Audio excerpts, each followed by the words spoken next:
Dear Randy, it's a pleasure for us to work with you together at the Business School Berlin Potsdam. It's been a really fun time to be here, and I'm really pleased that you asked me. Yeah.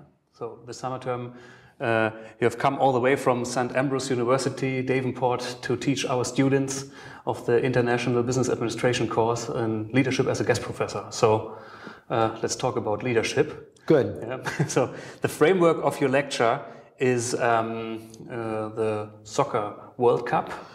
The Germans love soccer, and obviously it's an increasing interest in the United States too this time.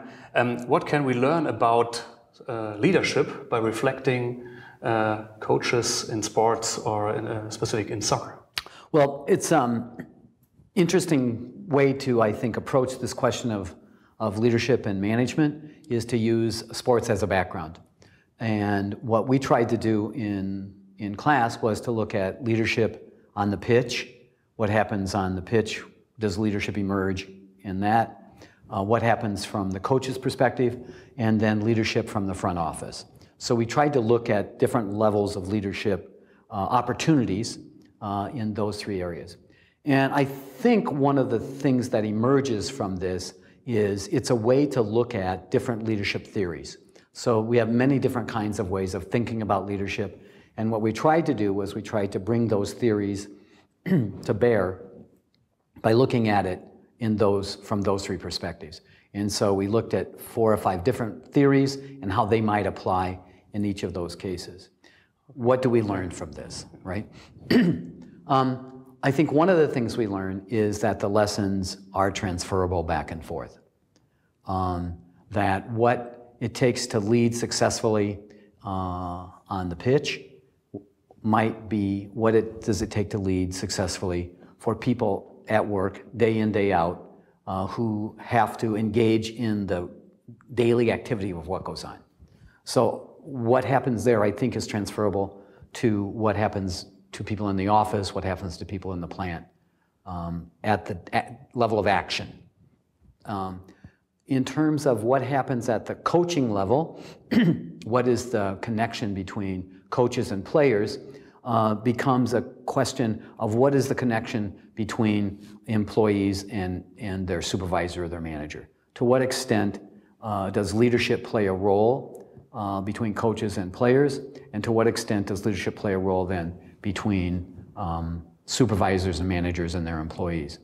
To how much leadership behavior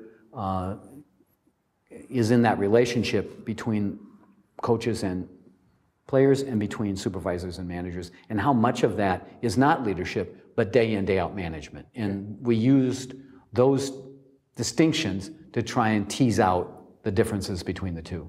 Okay. And are there any difference between management and leadership? Well, depends upon who you talk to, but since you're talking to me, I will say yes. I think that there is a significant difference between the two, and we tried to bring that out in class. Okay. And I think the next question is, well, what's the difference, right?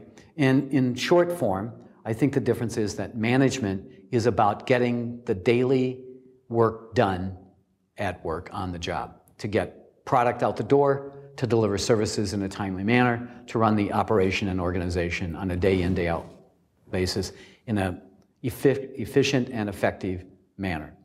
Leadership is about managing change. It's about the future. It's about, are we doing the right things? Not are we doing things right, but are we doing the right things? Should we be doing something different than we're doing today? Have we gotten the organization aligned with where the organization needs to go? It's not about perfecting what we're doing today. It's about asking, should we be doing the same thing tomorrow? And if we shouldn't be doing the same thing tomorrow, what should we be doing differently? And how do we change course to get there? So in short terms, it takes a lot of more explanation, but in short terms, that's what it's about. Okay, the leader inspires you and the manager will tell you what to do. Well, you know, that's an interesting idea. But, you know, I've spent not a few years in management, but I think managers can be inspiring as well. I think the question is, inspiring us to do what? Are they inspiring us to do today's work? I think that's a management function. Are they inspiring us to think differently about the future and where we might go in the future, that I think is more leading behavior. But I like to think that when I was managing people, I had some sense of inspiring them to do today's job well. Not just telling them about it, but having them be excited about it. You just told us you have a lot of experience in management practice and in leadership trainings. You're working with CEOs and leaders and managers from of big international enterprises for many years. Please let us know, what are the most important skills to become a heroic chief executive? Well, a heroic chief executive. Well, I think the most heroic act that a chief executive can perform, the first heroic act, is to be brutally honest about current reality. Can you look at the current situation and say honestly what it is? I think that's a heroic act. It's very easy to pretend that it's better than it is or something that we wish it would be, but the first heroic act is to speak the truth about the current reality. Do you know how to become a leader? So are there any modern or efficient leadership tools you prefer to use in your own workshops? I think the road to leadership is to recognize when the opportunities for leadership arise. And those opportunities arise when we recognize that the current way that we're doing things are not going to be sufficient in the future. And this can be at the department level, it can be at the division level, it might be at the organizational level as a whole. So when you're looking at what's going on, can you see, you know, this is not going to be the best way to do things in the future? And can you take that opportunity to step forward and alert others to what you see as problems? And can you get them excited about that problem and that they would be interested in working with you to address that problem? Let's talk about the future of leadership. What do you think will be the most interesting coming issues in leadership theory and in management practice in the next 10 years?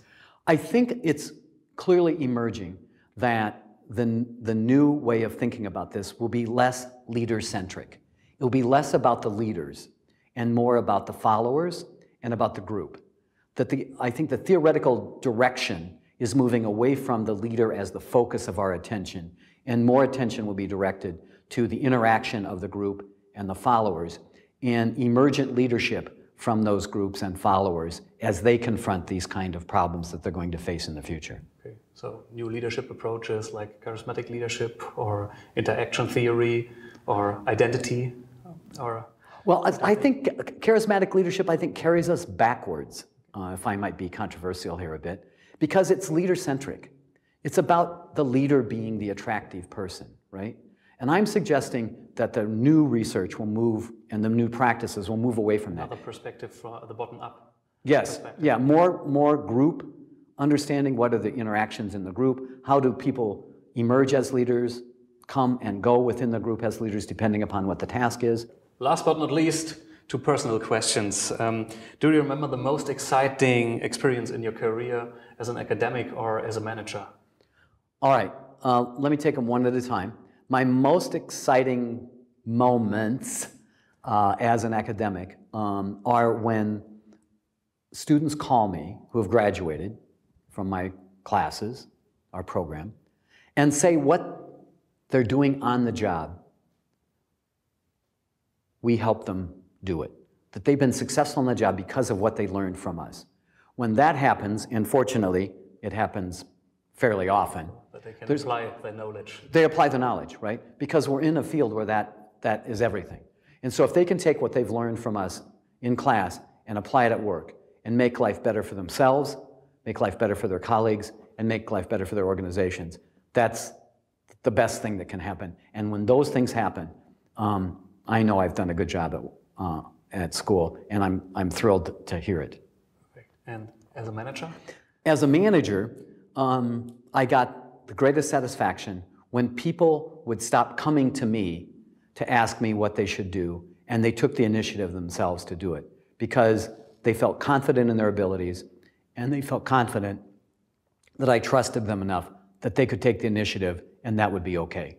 And that's when I felt best as a manager. So, and the last question, how was your time at Berlin and your time at the business school Berlin-Potsdam? What experiences will you take back home?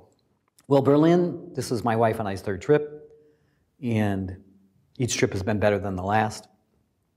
We love the city. We like the diversity of the city. We enjoy the different parts of the city, and we're using each trip to find other things that are new to us in Berlin. Here at the school, while I've enjoyed my exchange with the students, it's very much like my exchange with my students at home and in other places I've taught. What I really enjoyed most here was my exchange with my colleagues, with yourself and other colleagues, the connection with the interests that we have in common, with conversations about the subject matter, with conversations about teaching and pedagogy. Those I found the greatest stimulation coming, and I really appreciated the sense of camaraderie and collegiality that was extended to me here. And that was the thing I remember most about coming. Thank you very much.